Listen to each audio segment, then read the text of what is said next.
da aristocracia, que tem dinheiro, mas não compra a alegria. Há de viver eternamente, sendo escrava desta gente que cultiva a hipocrisia. O mundo me condena e ninguém tem pena, falando sempre mal do meu nome, deixando de saber se eu vou morrer de sede ou se eu vou morrer de fome. Um outro teórico dentro do estruturalismo é o filósofo Paul Ricoeur. Nascido em Valência em 1913, falecido em 2005, ou seja, muito recentemente, ele, no pós-guerra, estudou na Universidade de Sorbonne e, pelas investigações que fez, ele é caracterizado dentro de uma perspectiva humanista e existencialista. Isso porque Paul Ricoeur, ele vai trabalhar então as dimensões do decidir, do agir e do consentir. O que significa isso? Significa que, para ele, o ser humano, ele na realidade não vive a sua existência, ele suporta a sua existência corpórea. Como assim suporta? Tudo aquilo que ele vai fazer, tudo aquilo que ele conseguir construir dentro da sua realidade, ele está construindo isso justamente em função de sobreviver e não de viver e não de existir.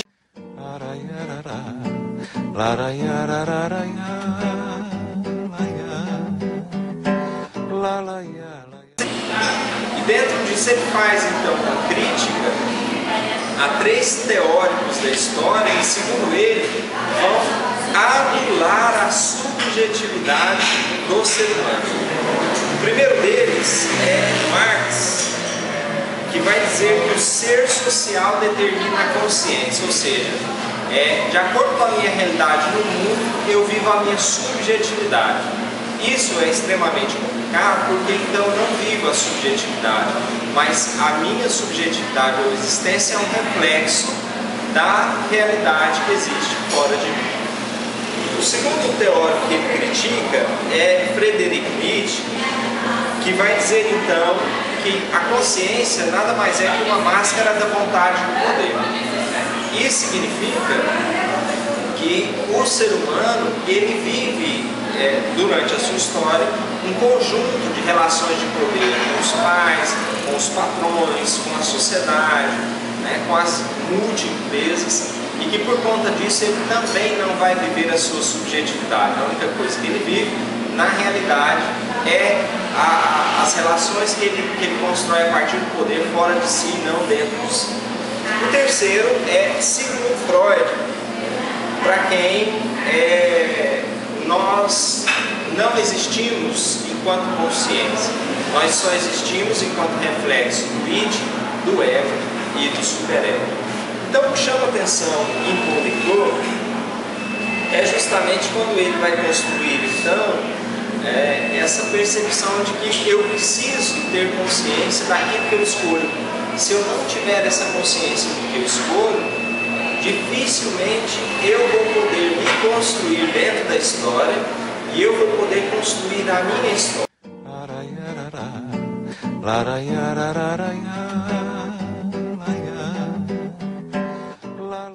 Uma fala interessante em relação a ele, de 1983, é a seguinte: se a pessoa voltar, isso se dará porque ela continuou o melhor candidato para sustentar as batalhas jurídicas, políticas, econômicas e sociais. Quando ele fala voltar, ele está dizendo justamente voltar à sua própria essência, voltar à sua própria existência. E aí continua num outro momento. O que é consciência? Ele vai ser questionado e ele próprio vai questionar. Como se poderia ainda crer na ilusão de transparência associada a esse termo, pois de Freud, da psicanálise, do sujeito, Como poderia alimentar ainda a ilusão de uma fundação última em algum sujeito transcendental? Para ele, o ser humano, devido à modernidade, devido a essa condição de o ser humano ser apenas massa, ou seja, apenas um número, né? Devido ao fato do ser humano, em Karl Popper, ser um ser alienado da história, não alienado na história, ele vai dizer então que a existência do ser humano está fadada à condição pós-moderna, que é uma condição de crise da subjetividade.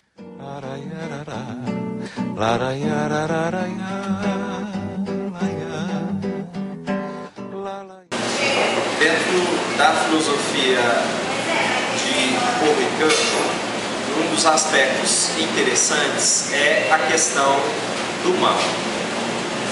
Essa questão do mal, ela é interessante porque ele vai dizer que o mal é justamente uma consequência da vontade.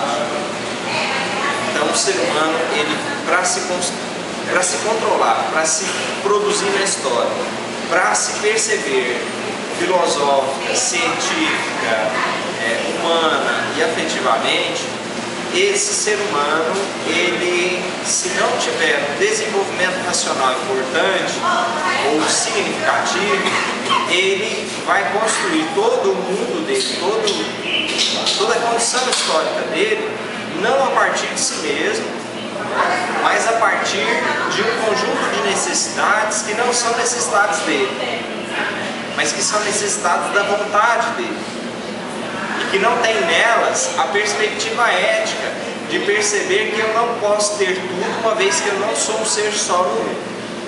Então, eu agradeço, dentro dessas proposições que foram feitas, a presença de vocês em mais um Café Filosófico. Muito obrigado. Pelo amor de Deus, não vê que isso é pecado desprezar.